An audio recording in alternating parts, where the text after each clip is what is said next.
Merci de nous recevoir encore chez vous. Vous recevez Toussaint Chilombo Télévision. Aujourd'hui, nous allons nous entretenir dans la deuxième partie du dernier voyage de Patrice Emery Lumumba. Vous avez suivi dans la première partie qui était consacrée au camp Hardy. Aujourd'hui, la deuxième partie, c'est les voyages d'Élisabethville. Dans cette deuxième partie, nous allons ensemble vivre les derniers instants de Patrice Emery Lumumba en vie parce qu'il partira du camp militaire de Kitona à Lubumbashi, Élisabethville à l'époque, et de là, il sera amené avec ses compagnons de fortune à leur lieu d'exécution au village de Chilantembo 2 sur la route de Jadoville, aujourd'hui Likasi, située à peu près à 55 km de Lubumbashi.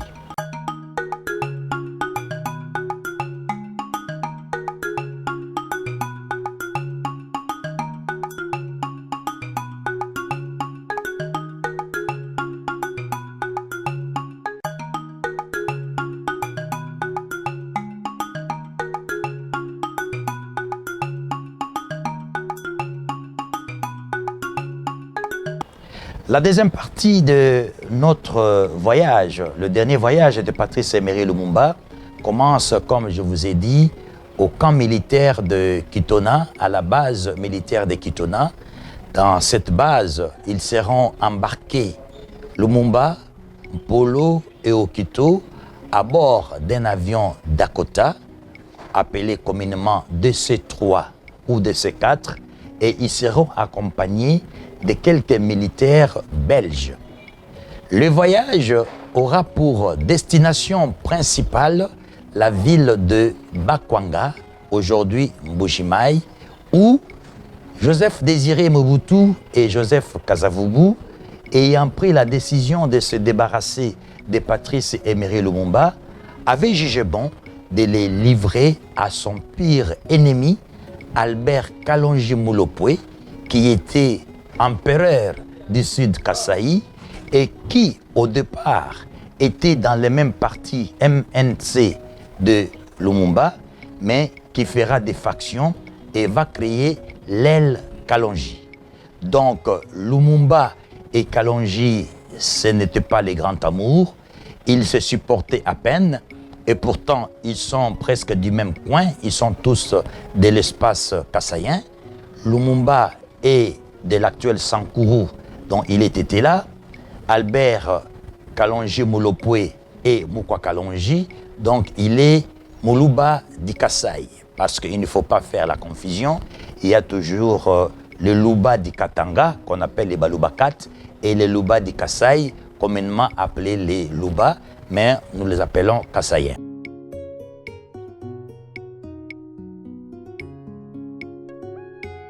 Dans l'après-midi du 17 janvier 1961, l'avion Dakota décolle de l'aéroport militaire de la base de Kitona à destination de Mbujimayi, Bakwanga. Mais un détail qu'il faudra que vous, téléspectateurs, vous puissiez connaître, c'est qu'il y avait des émissaires qu'on a envoyés à Kalonji Mulopwe pour lui annoncer qu'on lui envoyait 3 colis. Kalonji était sceptique, il était méfiant. Il a cherché à savoir de quoi étaient composés ces 3 colis. Il découvrira qu'en vrai, c'était Patrice Emery Lumumba, Maurice Mpolo et Okito qu'on lui envoyait. Kalonji Mulopwe va refuser. Il va catégoriquement refuser de recevoir ces cadeaux empoisonnés qu'on lui a envoyés. Il va refuser de recevoir ces visiteurs encombrants dont Léopoldville voulait se débarrasser et lui faire porter les chapeaux pour qu'il puisse être responsable de ce qui allait arriver. Donc Kalonji Mulopwe va refuser. L'empereur Kalonji Albert du Sud Kasaï refuse de recevoir les 3 colis que Léopoldville veut lui faire parvenir. Ce qui fait que les autorités de Léopoldville sont dans l'embarras. Ils ne savent pas quoi faire exactement parce qu'ils ne peuvent pas accepter que Patrice Emery Lumumba, Polo et Okito retournent à Léopoldville, vu la tension qui est régnée. Et ils décident de jouer au va-tout. Et la première solution qui leur passe par la tête, c'est de pouvoir détourner l'avion de Bakwanga vers Elisabethville, où les autorités d'Elisabethville, donc Moïse Tshombe et son gouvernement, ne s'attendaient pas du tout à recevoir Patrice Emery Lumumba, Polo et Okito, parce que cela n'était pas prévu dans leur programme. Mais il se pose un problème, parce que lorsque les câbles arrivent à Elisabethville, le gouvernement du Katanga, qui n'est pas informé, le gouvernement du Katanga, qui ne s'était pas réuni, est pris au dépourvu parce qu'ils doivent parer au plus vite. On a cherché à joindre Moïse Tshombe, qui n'était pas trouvable en ce moment-là. C'est un peu plus tard que son ministre de l'Intérieur, Godefroid Munongo Mwenda Mousseri, va lui annoncer que nous avons un problème parce qu'il y a un avion qui vient de Léopoldville et à bord de quel avion se trouvent Lumumba, Mpolo et Okito. Ça va aussi mettre le gouvernement du Katanga dans l'embarras parce que quoi faire avec ces visiteurs inattendus? Quoi faire avec ces hôtes encombrants qui mettent mal à l'aise le gouvernement du Katanga et le peuple katangais à l'époque? N'oubliez pas que le Katanga venait d'entrer en sécession contre le pouvoir de Léopoldville. Mais le gouvernement du Katanga n'est pas en mesure de renvoyer l'avion puisque l'avion est déjà là. On annonce déjà son atterrissage, son amorçage, sa descente vers Elisabethville. Il faut trouver une solution.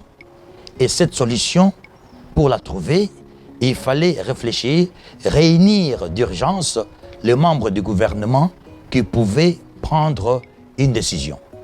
Raison pour laquelle, à l'atterrissage de l'avion, cet avion sera parqué dans le fond de la piste de l'aéroport de Lubumbashi, en attendant que l'on puisse décider de ce qu'on fera de ces hôtes inattendus, non voulus, encombrants.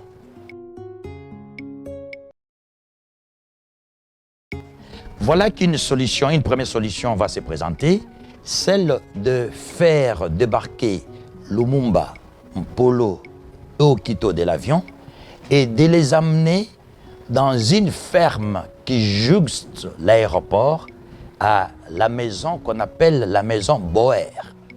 Monsieur Boer, c'est un Américain, un fermier de couverture parce qu'en vrai, c'était un agent de la CIA qui avait sa ferme à côté de l'aéroport de la Loano aujourd'hui, l'aéroport d'Elisabethville. Donc, Lumumba, Polo et Okito seront débarqués en bout de piste, mis dans une jeep et emmenés en cachette à la ferme Boer où ils vont être enfermés dans une cave. Notre équipe a fait des recherches et a trouvé ce qui reste aujourd'hui de la maison Boer. Et heureusement pour nous, nous avons pu trouver la cave qui est toujours là. Et lorsque vous demandez aux habitants actuels de la parcelle, puisque la ferme Boer a été morcelée en plusieurs parcelles, en plusieurs concessions, mais la maison d'origine de M. Boer, dont la cave est tout juste à côté, c'est tout juste à côté de la piscine de la parcelle. Et lorsque vous demandez les habitants, ils vont vite vous montrer en vous disant la cave de Lumumba. Donc Lumumba, Mpolo et Okito vont être enfermés dans cette cave le temps que le gouvernement du Katanga puisse trouver une solution. Mais j'insiste encore pour vous dire que le gouvernement de Moïse Tshombe ne s'attendait pas du tout à recevoir Patrice Emery Lumumba, Mpolo et Okito. Je crois que les échanges ont pris assez de temps parce qu'il fallait que l'on puisse trouver une solution et que l'on puisse clore les chapitres Patrice Emery Lumumba.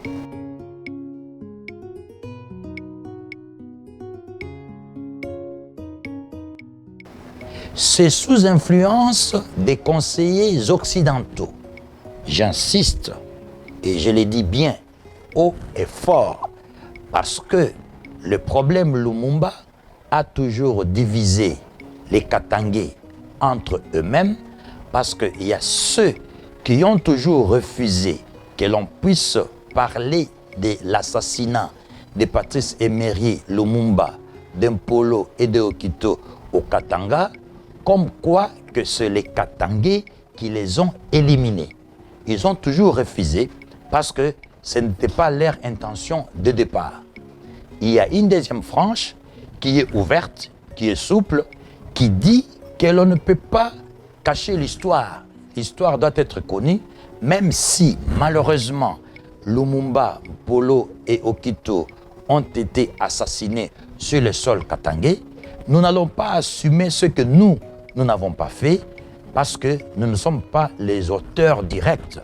C'est sous influence, c'est sous la pression des conseillers occidentaux de l'époque, parce qu'il faut savoir que Patrice Emery Lumumba a dérangé tout le monde, a dérangé plusieurs intérêts. Les intérêts occidentaux, les intérêts belges, les intérêts de certains Congolais et particulièrement le pouvoir de Kinshasa. Et il fallait trouver une solution et la meilleure solution c'était de faire taire, c'était de neutraliser, c'était l'élimination pure et simple de Patrice Emery Lumumba.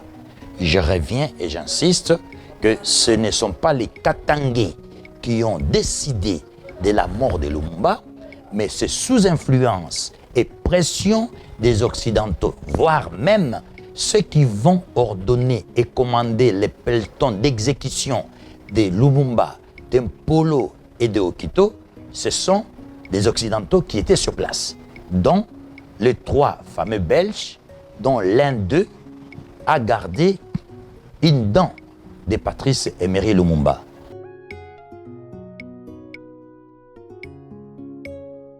Voilà ce qui va être fait dans la nuit du 17 janvier 1961, parce que Lumumba, Polo et Okito doivent être éliminés, doivent être assassinés, ils doivent trouver la mort. Et cela ne va pas se faire à Lubumbashi, il faut trouver un endroit éloigné, en pleine brousse, où il n'y aura aucun témoin.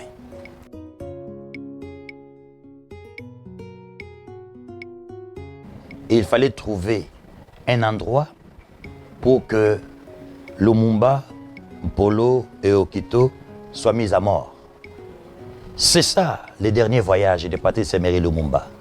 C'est ça les derniers voyages d'Mpolo. C'est ça les derniers voyages d'Okito. Ils seront embarqués à bord de 3 véhicules différents parce qu'ils n'étaient pas tous les 3 dans un même véhicule. Et la direction, ils vont prendre la route de Jadoville, aujourd'hui Likasi. Ce qui fait qu'à 50 ou 55 km de Lubumbashi, allant vers Likasi, on trouve le village de Chilantembo 2. Et c'est à cet endroit-là qu'ils ont remarqué une entrée, une route en terre dans la brousse. Ils vont emprunter cette route qui sera la dernière route qu'empruntera vivant Patrice Emery Lumumba.